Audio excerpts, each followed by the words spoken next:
Entonces, en Paideia tienen la energía 8. Como pueden ver, el tema es el modelo Mandel-Fleming. El modelo Mandel-Fleming usualmente aparece en los últimos capítulos de los libros de macroeconomía, porque en teoría es un modelo más complejo. Pero no hay que tenerle miedo, porque es básicamente el modelo ISLM con un agregado adicional.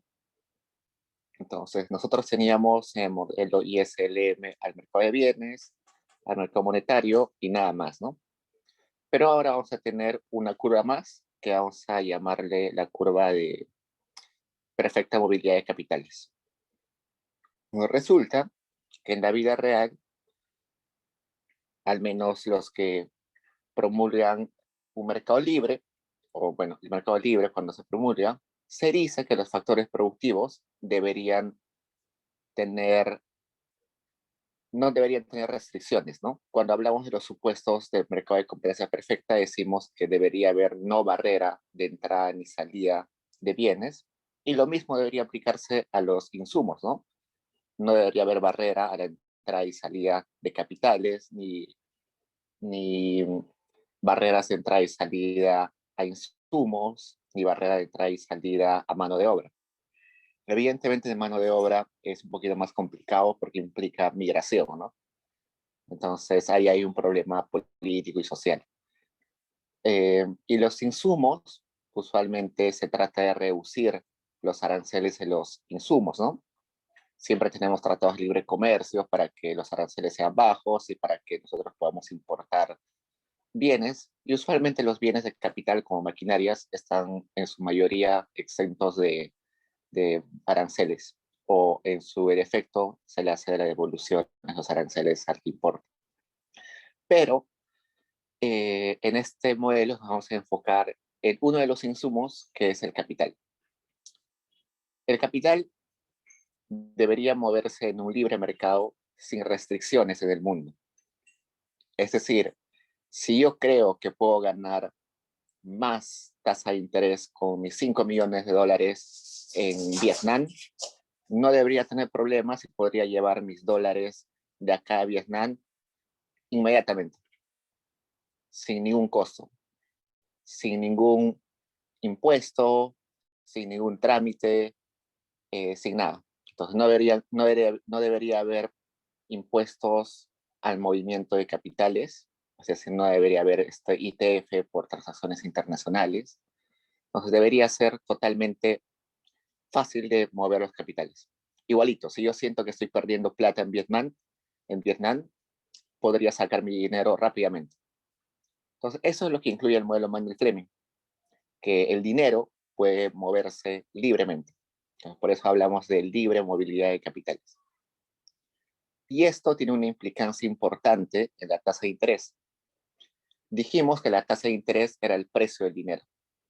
Entonces, el precio del dinero tenía que ser, se establecía en cada país dependiendo de sus características, ¿no? Por ejemplo, si un país era más riesgoso, su tasa de interés seguro era más alta. Por eso en Venezuela la tasa de interés llega más al de 27%. En países menos riesgosos eh, es 1.5, quizás cercanos a cero, como en Alemania o Estados Unidos o Japón. Pero como el capital se puede ir a cualquier sitio, va a suceder que es como si estaríamos en un solo territorio, en un solo país, al menos en ese mercado o en esta dinámica de la tasa de interés. Entonces, la tasa de interés de una economía doméstica va a ser exactamente igual a la tasa de interés internacional. Eso implica que la tasa de interés va a ser la misma en todo el mundo. ¿Qué pasa si por alguna razón el Banco Central dice, no, yo no quiero que sea así, voy a subir mi tasa de interés dentro de mi país? Eso sería imposible, ¿no? Porque todos los capitales se irían de inmediato a los demás países y estaríamos en un desequilibrio y bueno, sabemos que en el mercado no podemos estar en desequilibrio, ¿no? Eso se tiene que corregir. Entonces, en equilibrio se tiene que cumplir esto. Evidentemente vamos a encontrar casos de desequilibrio, pero eso se va a tener que limpiar. Y se va a limpiar el desequilibrio a veces en el mercado de bienes y a veces en el mercado monetario. Los dos ejemplos que vamos a ver, vamos a anotar eso. ¿Hasta hay preguntas?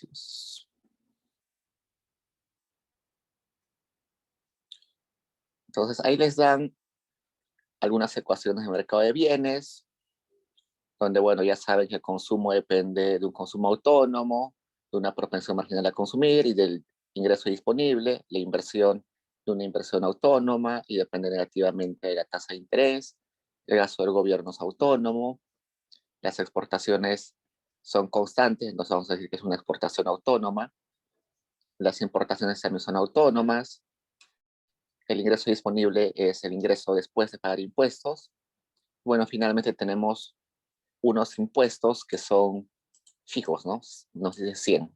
No hay una tasa impositiva, sino es un impuesto fijo. Y en el mercado monetario nos dan que la oferta, que la demanda de dinero, que en este caso dice LD, depende de cuánto produzcamos, por eso es el Y, cuántas transacciones hay en la economía, y depende negativamente de la tasa de interés. Y finalmente, la oferta de dinero, que como sabemos la determina el Banco Central, por eso es una constante, 1000 dividido entre el índice de precios que es 2. Entonces eso sería una oferta real de dinero de 500. Y la última ecuación es la ecuación de equilibrio, ¿no? La oferta de dinero tendría que ser igual a la demanda de dinero. Y la ecuación de la tasa de interés internacional. Bueno, lo que nos preguntan ahí es, se encuentran las ecuaciones ISLM, y además la ecuación de perfecta movilidad de capitales, y luego encontrar los valores de equilibrio de las variables endógenas.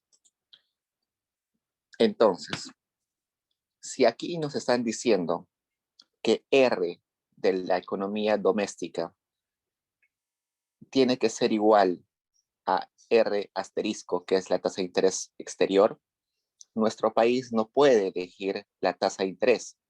Entonces el R va a ser como endógeno.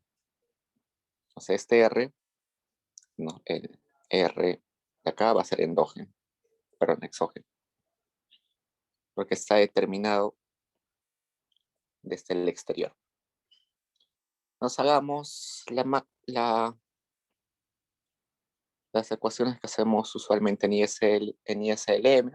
Vamos al mercado de bienes, sabemos que la demanda agregada es igual a consumo más inversión, más gasto, más exportaciones netas, y que en equilibrio la producción tiene que ser igual a la demanda agregada. Entonces, podemos copiar todas las ecuaciones que tenemos ahí, sería 200 más 0.75 Y disponible, más 200, menos 25R, más 100, más 50, que son las exportaciones, menos 50, que son las importaciones. Luego, bueno, acá sabemos que este Y disponible es el Y menos los impuestos, que son 100. La IS sabemos que es una representación donde R está sola y al otro lado está Y, ¿no? Nos despejamos ahí y nos va a decir que el intercepto es 17 y la pendiente es menos 0.01. Lo calculan ya con más tranquilidad. Esa sería nuestra IS. Vamos al mercado monetario, donde sabemos que la demanda de dinero tiene que ser igual a la oferta de dinero, que en este caso nos han puesto que es MD entre P.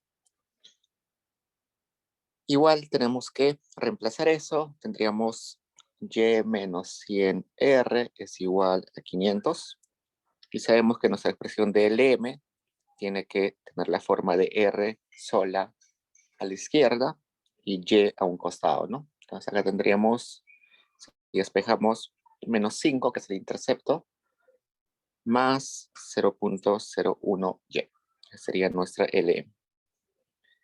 Y adicionalmente vamos a tener lo relacionado a la perfecta movilidad de capitales, que le vamos a llamar la curva BP, que es la curva de balance de pagos.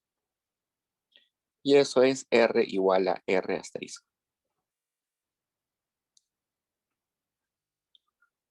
Lo que nos piden es hallar los valores de las exógenas, ¿no? De Y, y evidentemente de R no lo sabemos todavía, así que, bueno, ya sabemos R que es 6, ¿no? Nos dicen ahí. Entonces, R va a ser igual a 6%. Eso reemplazamos, si quieren, acá. Y nos va a salir que Y es igual a 1100. Si reemplazábamos acá, nos iba a salir lo mismo, así que no hay problema. Entonces, grafiquemos.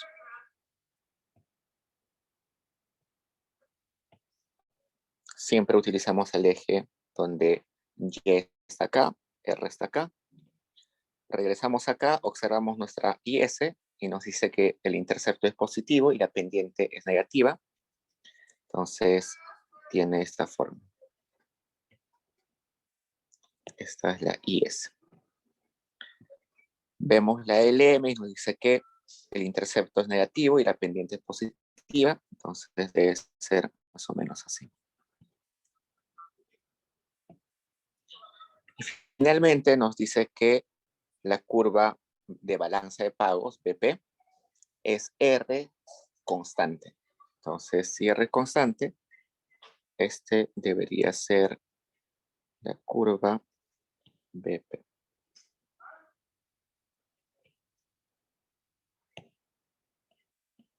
Y el equilibrio es este. Acá era 1100, si no me recuerdo. Y acá la tasa de interés doméstica era igual a la tasa de interés internacional, que era igual a 6. Entonces, esa es la forma de representar el modelo Mandel-Fleming, que como ya les dije, es simplemente una extensión del modelo ISLM. Ok, vayamos a la parte B que nos dice, explique y grafique los efectos de un incremento de la tasa de interés extranjera en 2% y encuentre los nuevos equilibrios, asumiendo que estamos en un régimen de tipo de cambio fijo. Entonces, antes de continuar, veamos qué tipos de régimen de tipo de cambio existen.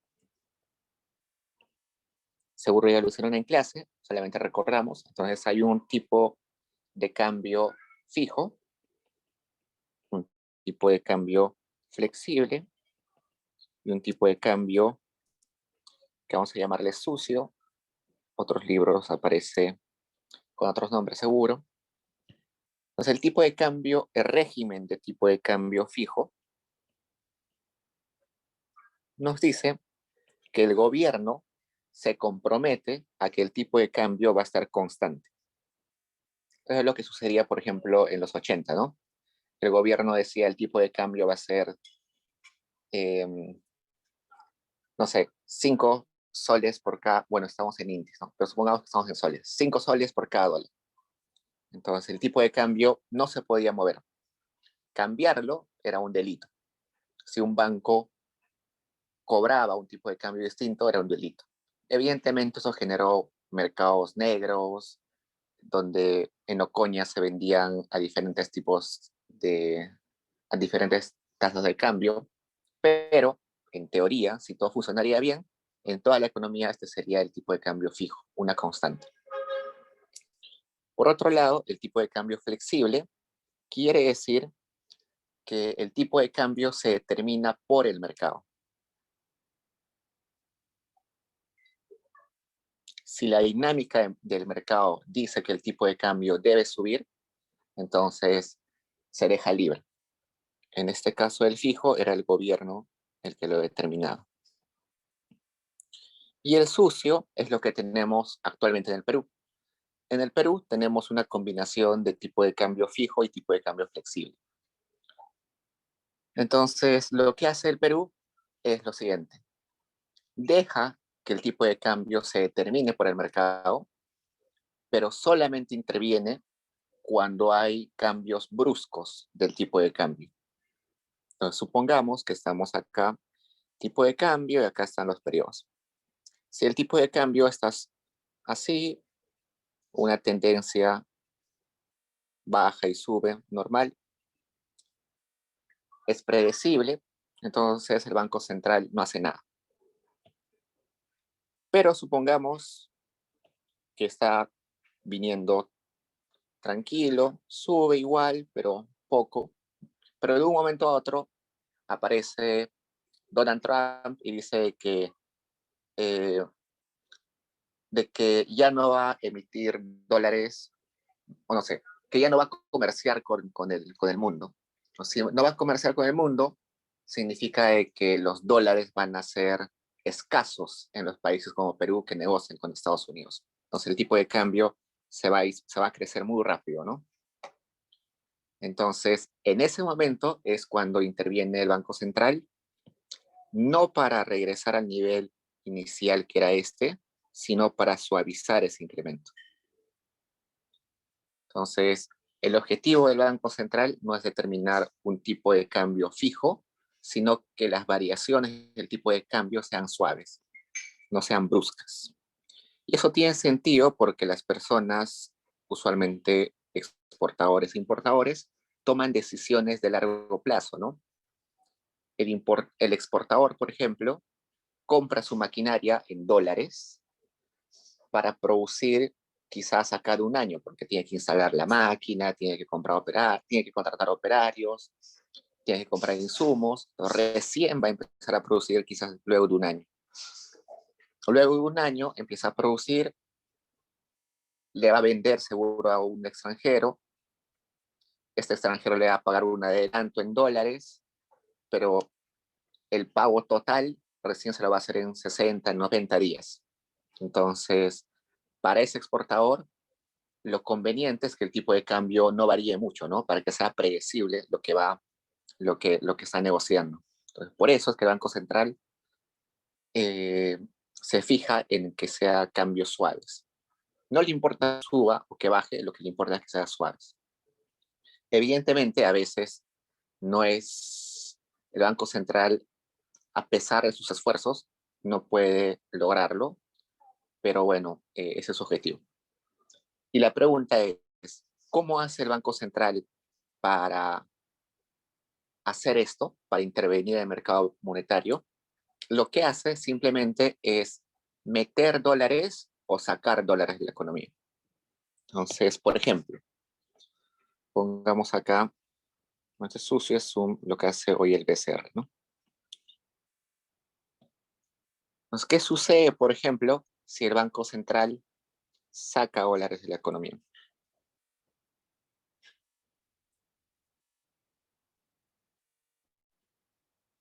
Si el Banco Central saca dólares de la economía, lo que está haciendo es hacer que los dólares sean escasos. Si los dólares son escasos, como cualquier bien, su precio sube, ¿no? El tipo de cambio sube.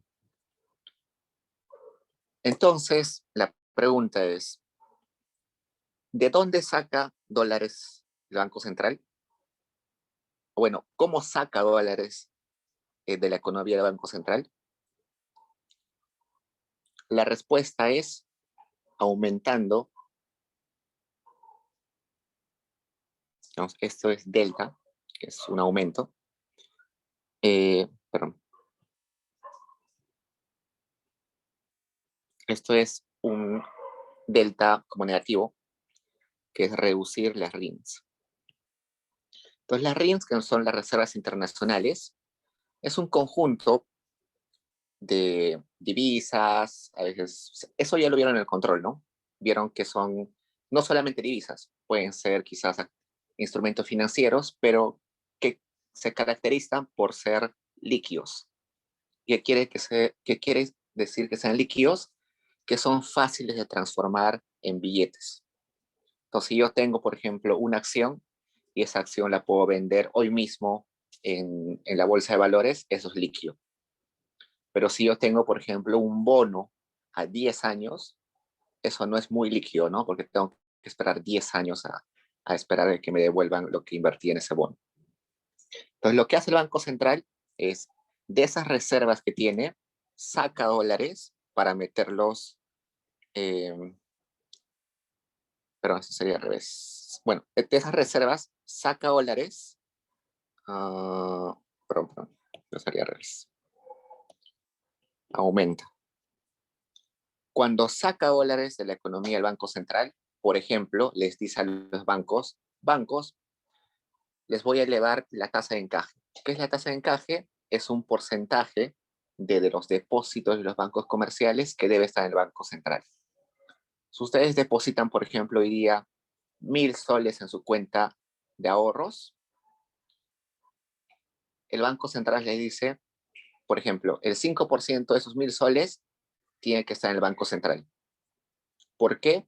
Por una cuestión de seguridad, entre comillas. Si quiebra el banco, bueno, hay una reserva ahí que puede servir para compensar al depositante, ¿no? Y además tiene otros objetivos que son ya más de instrumento de política monetaria que no vamos a entrar ahorita. Entonces, lo que hace el Banco Central es saca dólares de la economía de esa forma, obligando a los bancos grandes, a los bancos comerciales, a que le entregue dólares. Entonces, como le están entregando dólares al Banco Central, las reservas del Banco Central están creciendo. Pero eso ocasiona otra cosa, que el dinero en la economía aumente. ¿Por qué? Entonces, cuando saca dólares de la economía, el Banco Central lo que está haciendo es comprando dólares, ¿no? Compra dólares a los bancos, por ejemplo. Otra forma, aparte de los encajes, es comprar dólares. Va y dice, te compro dólares, Banco Central, banco de crédito.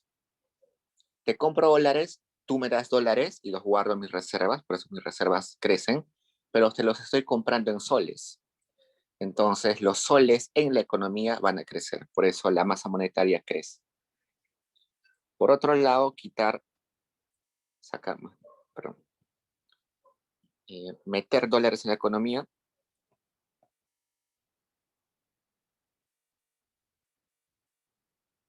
generaría que los dólares se hagan abundantes, ¿no? Si los dólares son abundantes, el tipo de cambio cae. Entonces, una forma de hacer eso es que el Banco Central vaya y diga, estoy vendiendo dólares. Y los bancos centrales van y le compran. Para vender dólares en esta transacción, el Banco Central va a sacar sus reservas de dólares, las va a vender, entonces se van a reducir. Pero los bancos comerciales le van a pagar al Banco Central por los dólares en soles. Entonces, la masa monetaria en la economía va a caer. Entonces, esos son los efectos esas son las formas de que tiene el Banco Central de reducir o aumentar el tipo de cambio. Entonces, dicho eso, ya se va a hacer fácil hacer la pregunta B. Entonces, la pregunta B nos dice que estamos en un tipo de cambio fijo. Es decir, el Banco Central se compromete a tener un tipo de cambio constante. Y nos dice que la tasa de interés internacional es 8%, porque ha subido 2, ¿no? Entonces, acá se generó un desequilibrio. Como la tasa de interés ha subido internacionalmente, se genera el desequilibrio que la tasa de interés internacional es mayor a la tasa de interés nacional. Si esto sucede, quiere decir que en el exterior los inversionistas pueden generar más ganancias. Entonces se llevan sus dólares, salen divisas. Si salen divisas, escasean los dólares. Y si escasean los dólares, nosotros vamos a decir que aumenta el tipo de cambio. Pero recuerden que acá el tipo de cambio no puede variar. Entonces, a este aumento le vamos a decir presión a que el tipo de cambio aumente. Hay una presión a que el tipo de cambio aumente y esa presión tiene que ser desfogada por quien se comprometió a que el tipo de cambio sea fijo. Y el que se comprometió a que el tipo de cambio sea fijo es el BCR. Entonces, el BCR, para liberar esa presión, va a vender dólares. Al vender dólares, va a hacer que haya abundancia de dólares y el tipo de cambio caiga y eso hace que se libere esa presión. De modo de que el tipo de cambio va a estar constante, pero en esa transacción las reservas internacionales, como hemos dicho, van a caer y, por otro lado, la masa monetaria en la economía va a caer. Y esta parte es importante. La masa monetaria se refiere a la oferta de dinero que hay en la economía. Entonces, si hay más oferta en la economía que demanda, perdón, menos oferta que demanda, va a haber un efecto en la tasa de interés, ¿no? Si hay mucha gente demandando y hay poco dinero para prestar, la tasa de interés doméstica va a subir. Entonces, ¿hasta dónde va a subir? Va a subir hasta que este desequilibrio se corrija. Se corrija a que esta ecuación se cumpla. Entonces, este desequilibrio inicial se corrigió acá. ¿Cómo graficamos? Agarremos esto.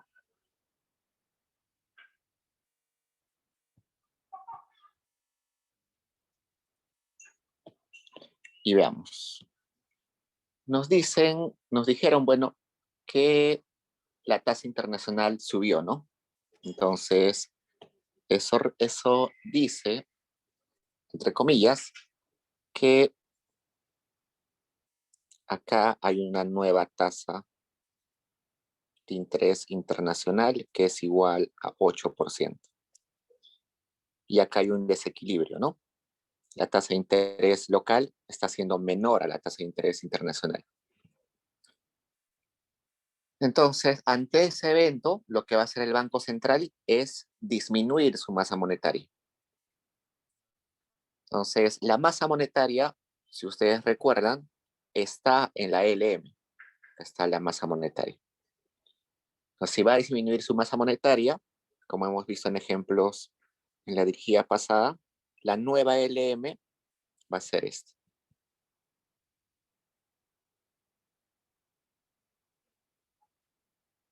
LM2 asociada a una masa monetaria 2, donde esa masa monetaria 2 es menor a la masa monetaria 1. Y va a ser ese cambio en la masa monetaria de modo de que estemos acá, en ese punto B. Entonces, en ese punto B, de vuelta hemos regresado a un punto donde intersectan las tres curvas, la LM2, la IS que nunca cambió y la nueva BP, que es esta. Y en ese caso, este desequilibrio que había acá se va a corregir y la tasa de interés doméstica va a subir hasta igualar a la tasa internacional. Y veamos qué sucedió acá en el camino. El PBI cayó, la tasa de interés subió y la masa monetaria evidentemente disminuyó, ¿no? Entonces eso podemos ponerlo acá. Podemos poner, a ver, la tasa de interés subió. Vamos positivo. El Y disminuyó. La masa monetaria disminuyó. El tipo de cambio no cambió porque estamos en tipo de cambio fijo. ¿Qué más podemos poner ahí? Las RINs, según lo que vimos acá, las RINs tuvieron que disminuir. Eso es negativo. ¿Qué más? Eso es todo. Entonces, eso es lo que sucede en un escenario de tipo de cambio fijo. Y ahora vayamos al escenario del tipo de cambio flexible. Entonces, en el tipo de cambio flexible, no tenemos la restricción. El Banco Central no se ha comprometido a nada. Entonces, hagamos lo mismo que acá. R asterisco subió hasta 8%. Entonces, asterisco subió, se genera un desequilibrio donde la tasa de interés internacional es mayor a la nacional. Por tanto, va a generar un problema acá, un desequilibrio. Ese desequilibrio va a hacer de que las ganancias de los inversionistas sean más grandes en el Perú, por tanto entran dólares o divisas. Eso hace que las divisas sean abundantes. Entonces, si son abundantes, el tipo de cambio va a caer, ¿no? Entonces, si el tipo de cambio cae, perdón, estamos saliendo dólares, si el tipo de cambio, no, estamos al revés. Si el tipo de cambio, perdón, si la tasa de interés internacional es alta, salen dólares. Ganan más en el exterior. Se hacen escasos los dólares y por tanto el tipo de cambio crece. Y crece normalmente, ¿no? El Banco Central no va a intervenir. Entonces, si nosotros recordamos, el tipo de cambio estaba en la ecuación de exportaciones netas. Entonces, un aumento del tipo de cambio mejora las exportaciones netas. Eso además es parte de la demanda agregada, sube la demanda agregada, se genera un desequilibrio donde la demanda agregada es mayor a la producción y como dijimos, en desequilibrios en el mercado de bienes, el que se ajusta es Y. Entonces Y aumenta. Acá está Y. Entonces veamos eso gráficamente. Copiemos este gráfico.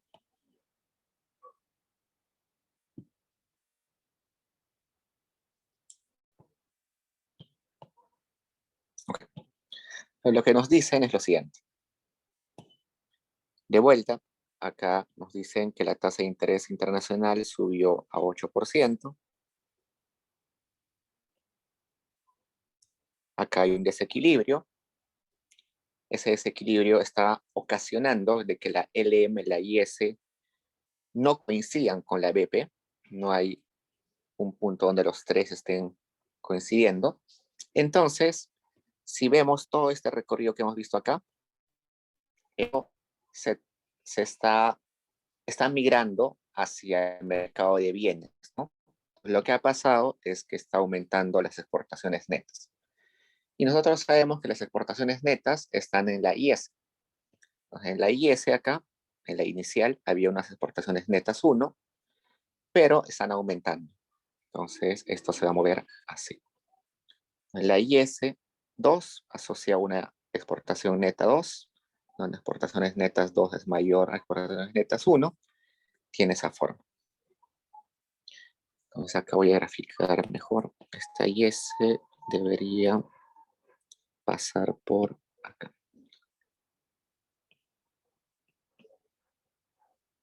Entonces en este nuevo punto, la LM que nunca se movió, la nueva IS y la nueva BP están coincidiendo. Entonces este va a ser el nuevo punto de equilibrio donde la producción aumentó, acá se corrigió este desequilibrio en la tasa de interés, entonces aumentó R. Entonces veamos qué más sucedió. Ya sabemos que la producción aumentó, sabemos que la tasa de interés aumentó. ¿Qué más sabemos? El tipo de cambio aumentó, las RINs no se movieron porque no intervino el Banco Central, es igual a 0, y la masa monetaria tampoco se movió porque no intervino el Banco Central. Entonces, esto es un mismo efecto. Bueno, esto es un mismo ejercicio, que es un aumento de la tasa de interés internacional, pero en dos escenarios distintos, ¿no? En un país donde hay tipo de cambio fijo y luego en un país donde hay tipo de cambio flexible. Y bueno, ya se nos acabó el tiempo, pero la única cosa que les quiero decir es lo siguiente. Eh, en el ejercicio número 2 es algo muy parecido que tienen que hacer, pero la conclusión a la que tienen que llegar en el ejercicio 2 es lo siguiente, que cuando existe tipo de cambio fijo y estamos en perfecta movilidad de capitales, que es el modelo Mandel-Fleming,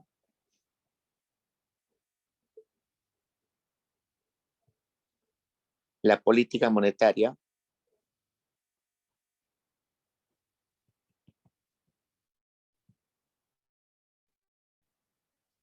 no sirve. Y cuando estemos en tipo de cambio flexible y perfecta movilidad de capitales, la política monetaria sí sirve. Entonces, si ustedes fueran hacedores de política, ministros de economía, entonces deberían tener en cuenta esto, ¿no? Que si van a aplicar una política monetaria, esta solamente va a servir si estamos en tipo de cambio flexible. Okay, entonces eso sería, creo, la conclusión a la que tendrían que llegar en la pregunta 2. Igual va a estar en el solucionario, así que lo chequean por favor. ¿Tienen preguntas, chicos?